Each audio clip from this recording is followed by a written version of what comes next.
Siyabonga sizabalela izwi lomthandazo singena ku divine service yethu asicimezeni sikhulekenini. Baba uNkulunkulu olomsalo othando sekhaya ezulwini, siyabonga Jehova ngesipho sempilo, sibonga Nkosi ukusigcina kuzofika isabatha namhlanje singabaphilayo.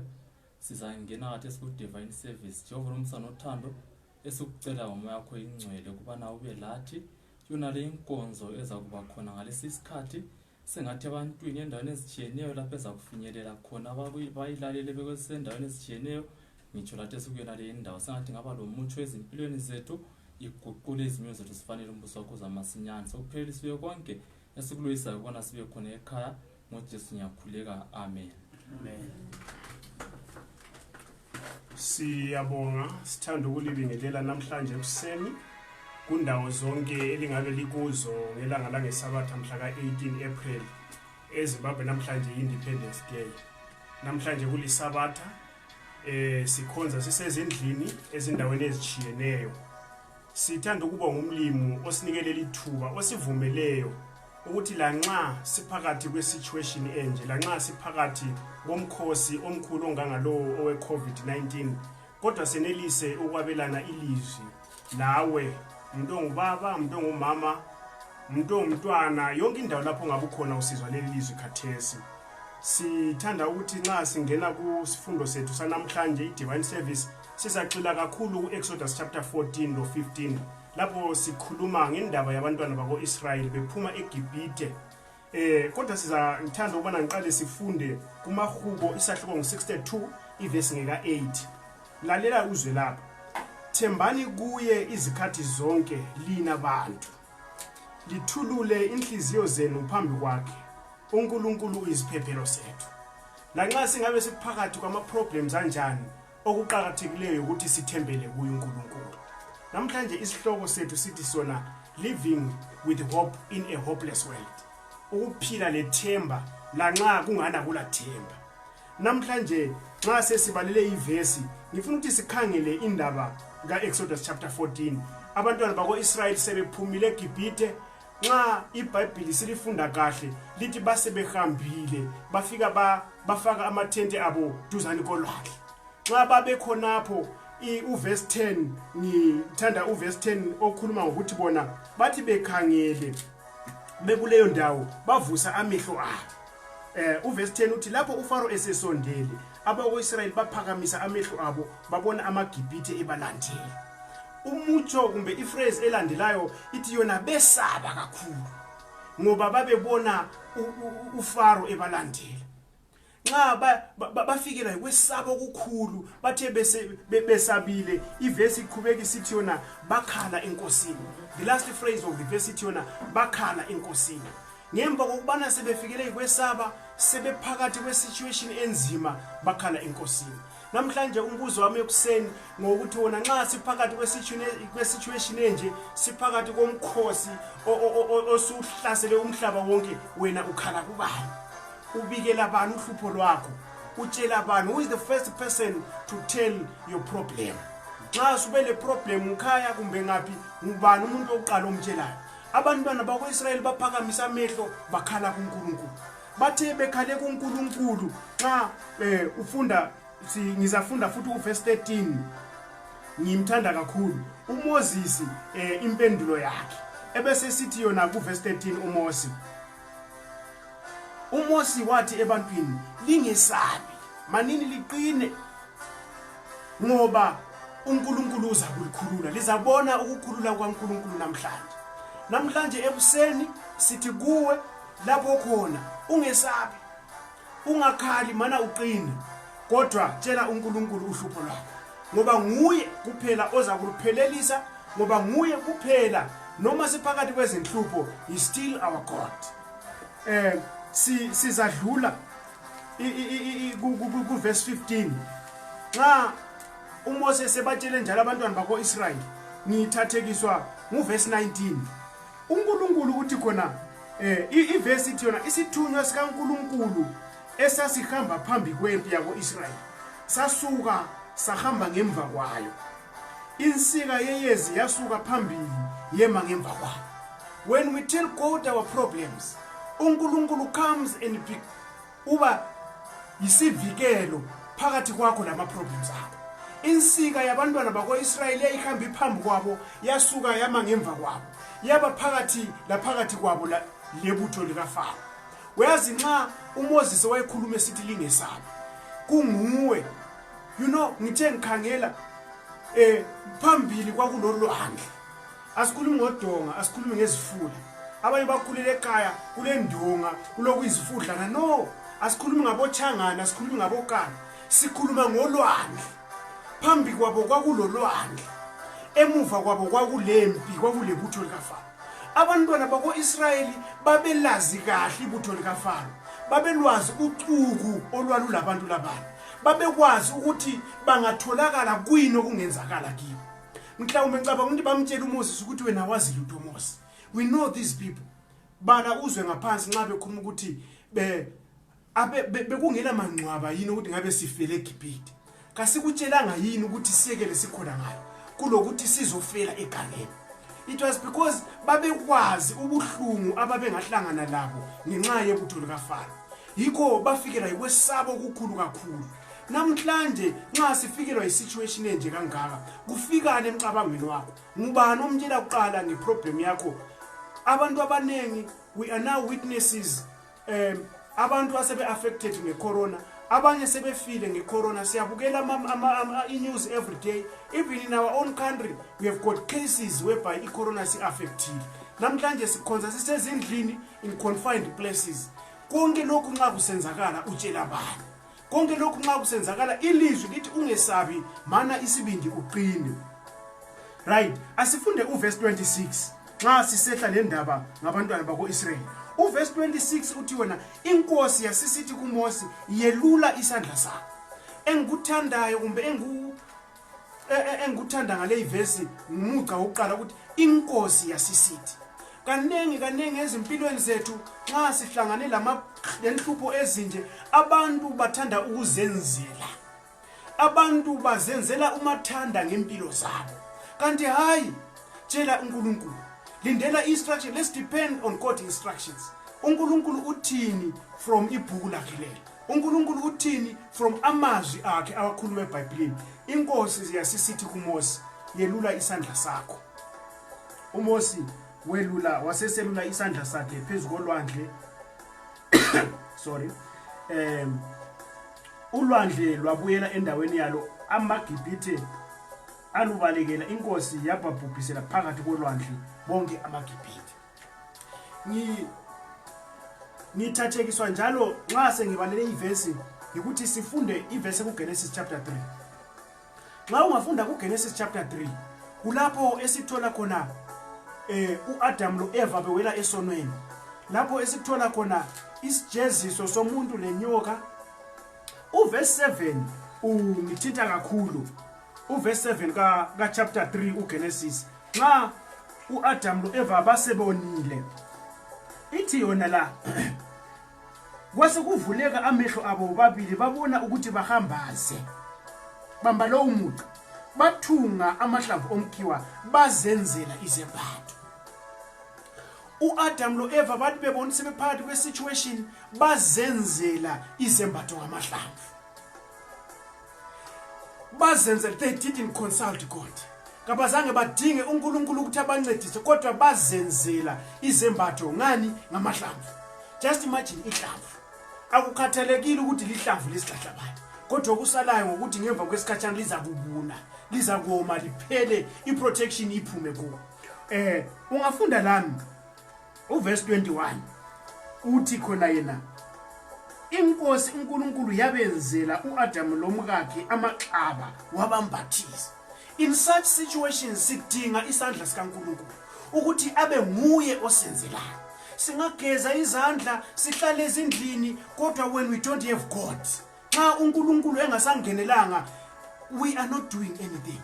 uAdam loEva bazenzela izembatho ngamahlamvu, kodwa uNkulunkulu ngoba nguye umnikazi wempilo yethu wabuya wathatha ixaba wabambathisa. Ezinye izehlakalo kumbe izehlakalo zonke ezisibalazo emhlabeni zidinga ukuthi uNkulunkulu asembathise phakathi kwalolu hlupho esikilo. Singazidonseli ingubo, but we need God to cover us. ngexaba eliza kusithatha isikhathi eside sivikelekile. Asigijimeni sifunde uExodus chapter 15. Ku-Exodus chapter 15 abantwana bako-Israyeli sebephumile sebechaphile ulwandle olubomvu. Isihloko khona phana sithi ihubo likaMoses, ihubo likaMosi. Nxa basebecelebrate sebethokozile sebephumile laphana kwaba lokuthokoza okukhulu. Kodwa ngithathekiswa indaba yokuthi abantu laba bathi sebesuke lapho bahamba bangena inkangala for 3 days bengela manzi. For 3 days no drinking water. Bathi nxa sebefika egcekeni laseMara bafica nankamanzi. Unfortunately amanzi ayenganatheki, amanzi ayebaba. Just imagine after 3 days ungela manzi uthi usuwathola amanzi wehlule ukwanatha. Abantwana bako-Israyeli ivesi ungabala verse 22 right, uverse 25 uthi kuyona abantwana bako-Israyeli bathi sekunjalo bakhala kuMoses bathi pho siza nathani. uMosi verse 25 chapter 15 iverse ngeka 25 ithi yona wakhala enkosini, inkosi yamtshengisa isihlahla. Umbuzo wami engengawubuza ukuthi wena ukhala kubani, wena utshela ubani nxa usule problem. uMosi wakhala enkosini, inkosi yamtshengisa isihlahla, wathatha ugatsha walufaka emanzini, amanzi aba ngamanzi anathekayo. Konke kwaba kuhle, bathokoza kwabanjalo. Ukhala kubani?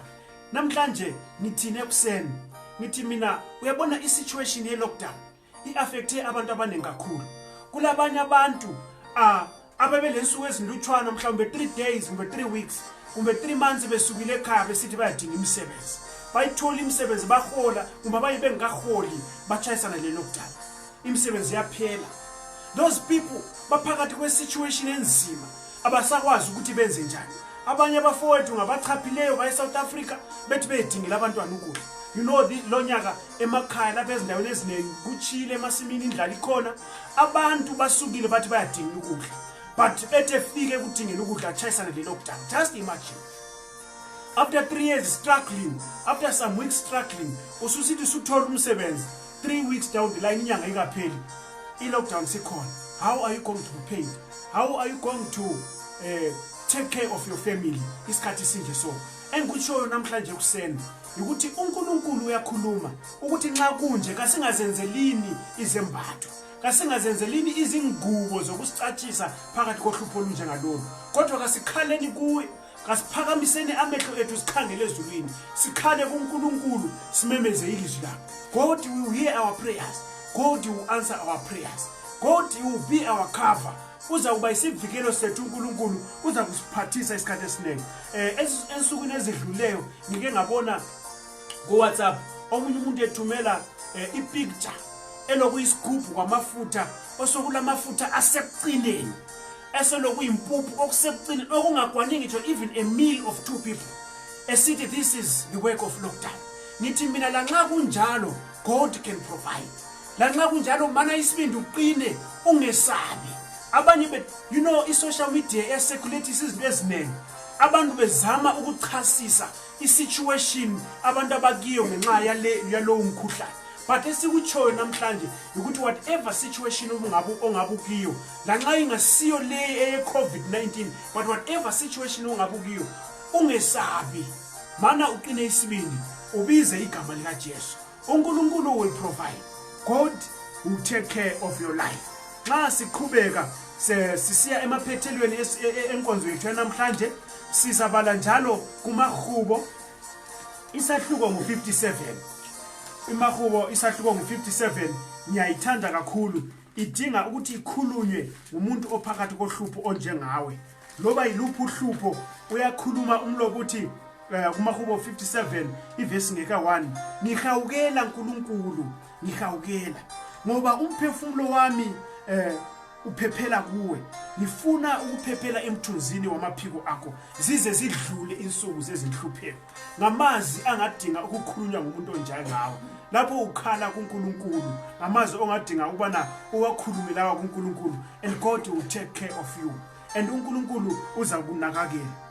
uIsaiah isahluko ngesika 40 ivesi ngeka 31 ikhuluma ngabantu abathembela enkosini ukuthi kodwa labo abathembela enkosini uNkulunkulu uza kubagcina, uza kubalondoloza abasingathe ngesandla sakhe sokunene esingapheli amandla.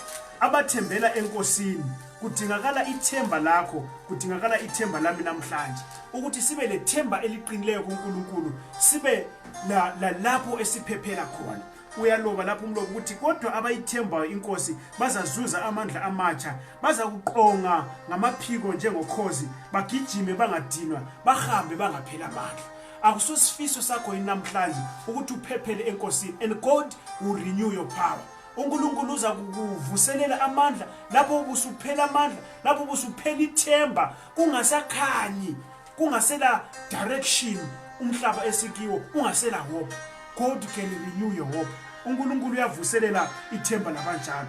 Ungafunda lami ku2 Chronicles isahluko ku7 ivesi ka14. Ivesi enganijayelekile ebantwini kodwa ngiyangithathe ngenye iendle. Isahluko lesi sika2 Chronicles chapter 7 ivesi ka14. Nxa usuka la uqalisele ithi uba abantu bami ababizwa ngebizo lami bezithoba. Into yokuqala, nxa bezithoba, if you humble yourself before God, nxa bezithoba abantu bami. Okwesibili ithi yona bekhuleka bengidinga. Nxa abantu bami ababizwa ngebizo lami. Ngobani ababizwa ngebizo likaNkulunkulu? Lawe ungomunye wangikhona. Wena olaleleyo ungomunye walabo ababizwa ngebizo likaNkulunkulu. Uthi yena nxa bengazithoba, bengazehlisa, bazithobe, bakhuleke kimi bengidinga. Right. Bechiya indlela zabo ezimbi. Nansi indaba engithanthekisayo kakhulu. Ethi yona nxa bengazithoba bekhuleke kimi, hayi ukukhuleka nje kuphela, kodwa bakhuleke bachiye indlela zabo ezimbi. Mina uNkulunkulu wabo ngizakuzwa ngisezulwini. Ngizakuzwa ngisezulwini, ngithethelele izono zabo, ngikhulule ilizwe labo. uNkulunkulu uthi nxa ungakhuleka kuye ngokuzithoba, uchiya izono zakho, uchiya izenzo zakho ezimbi, you know your ways, wenzazi indlela zakho ezinhle lezimbi. Nxa ungazichiya ukhuleke kuNkulunkulu ngokuzithoba, ngokuzehlisa, uNkulunkulu ukuthi I will hear from heaven. Ngizakuzwa ngisekhaya ezulwini. Nxa sengizwile angiyikuthula. uNkulunkulu kayikuthula nxa engizwa imithandazo yethu. uNkulunkulu kayikuthula nxa engizwa lapho sikhala sibiza ibizo lakhe. Kodwa azakwenza ukuthi uza kuthethelela izono zethu. Angakuthethelela izono zethu, uza kusilisa imizimba yethu ephakathi kobuhlungu. Uza kuvuselela ithemba ezinhliziyweni zethu. Ithemba bese lingekho. Abanye abasela themba lokuthi sizaphinda sisebenze yini empilweni. Omunye umfowethu bengitshele sithi yena kangazi kumbe lapho kuzavulwa khona amakhampani ikhiwa lizavula yini, kumbe lizasibiza yini. Umuntu lo sefike konqe, sekumnyama ebusweni benkaba, kasakwazi ukuthi athini. Kumbe ikhiwa lizathi lockdown iphela, ababize emsebenzini kumbe uzathi sengihlulekile, I have totally shut down the company. Ubususiya ngaphi? Kodwa namhlanje sikutshoyo ukuthi uNkulunkulu esimkhonzayo, esikhuluma ngaye khathesi, uyavuselela amathemba asephelile. uNkulunkulu esikhuluma ngaye uyavuselela konke obesekudilikile. Lapho ezinhliziyo ebese zingamanxiwa, kungasela themba, kungasela direction, God can revive. uNkulunkulu uyavusa. Okudingakalayo yikubana ukhale kuNkulunkulu, uvuse amehlo akho, ukhangele kuSomandla. He will make everything work. Abanye sebephelelwe lithemba. Kulabanye kade kumele bachate during isikhathi sonke lezi, imchato yabo ipostpone. Abanye sebesevalweni ukuthi mhlawumbe kuzaqhubeka yini kusiya phambili. No, just tell God in problem yakho. God will revive everything. Abanye ngakade belungiselela ukubhala imhloliso kaNovember yabo form 4 yabo grade 7 A level, abanye basema universities, but every program has been disturbed. Ama hopes kakusela umuntu lethemba. Izinto ezinengi sezichabalele because of this. Amathemba amaningi alahlekile. Kodwa esikutshoyo namhlanje kuseni ukubana tshela uJesu, uNkulunkulu uza kukuphathisa, uNkulunkulu uza kwenzela yonke into. Ungahlabela ingoma ka294 ithi bheka kuJesu. uJesu nguye yedwa kuphela oza phathisa oza kusikhipha kulobu buhlungu esikibo. Ekuseni namhlanje sithanda ukubonga uNkulunkulu ngelizwi asinike lona lapho elikhona ezindaweni elikhona libusiseke libe nosuku oluhle namhlanje. Amen. Siza kuba lethuba lokuthi sikhuleke singaka yehlukani sisasonke sisikhonza sisonke asibe lethuba lokukhuleka. Baba wethu osezulwini siyabonga ngaleli thuba ekuseni, sibonga umusa wakho senzela wona njengabantu bakho. Usinikile ithuba lokubana sabelane leli lizwi lanxa kunzima sisehluleke ukuhlangana ukubana sikukhonze, kodwa siyabonga ukubana ilizwi lakho siyalithola ngezikhathi ezifaneleyo. Siphathise Baba umkhuleko wethu ngokubana uvuselele amathemba abesechabalele ezinhliziyweni zethu. Siyakunxusa Thixo ngale ekuseni, sikhuleka sithembele egameni lakho elihlala kuze kuwena phakade. Amen.